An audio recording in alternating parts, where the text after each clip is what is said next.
अस्सलाम वालेकुम रहमतुल्लाहि व बरकातुहू।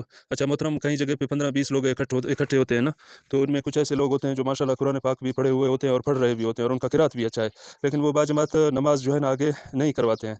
जो किसी का मतलब ज़ेर ज़बर में थोड़ी बहुत गलती है या उसका किरात सही नहीं है या मतलब ये कुछ सूरतें उसको याद हैं, उसको आगे करते हैं ज़बरदस्ती कि भाई आप मेहरबानी करो जमात पढ़वाओ।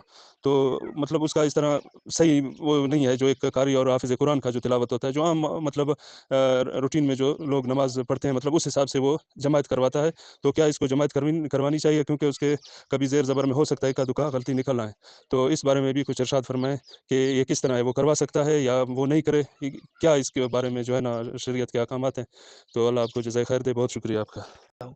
अगर इसमें भी बराबर हो तो फिर जो बड़ी उम्र का है उसको ऐसा इमाम जो कि सही तरीके से नमाज़ नहीं पढ़ पाता और लोग उसको खड़ा कर देते हैं और वो नमाज़ पढ़ा देता है, तो उस इमाम से पूछना होगी, उन लोगों से पूछ होगी जिन्होंने उसे खड़ा किया। क्योंकि वो अपनी चाहत से वहाँ खड़ा नहीं हुआ। बाकी लोगों को चाहिए कि इमाम ऐसा मुंतखब करें कि जब लोग ऐसे हों कि वहाँ पर कोई बाकायदा मौलवी ना हो और उन्होंने इमाम मुंतखब करना हो, तो जो कुरान सबसे ज़्यादा जानने वाला हो, कुरान का आलिम हो, हाफ़िज़ हो, उससे जमात करवाई जाए और उसे इमाम बनाया जाए। और अगर कुरान के ताल्लुक से सब बराबर हों, तो फिर चाहिए कि सुन्नत का इल्म जिससे ज़्यादा हो। अगर इसमें भी बराबर हो तो फिर जो बड़ी उम्र का है, उसको इमाम बनाया जाए। इसी तरह के कुछ और शराइत भी किताब व सुन्नत में हैं, लिहाज़ा लोगों को चाहिए कि वो ऐसे बंदे को मजबूर ना करें जो सही तरीके से पढ़ नहीं पाता। बहरहाल नमाज़ अगर वो पढ़ा देता है तो नमाज़ दुरुस्त है, अल्लाह ताला कबूल फरमाए।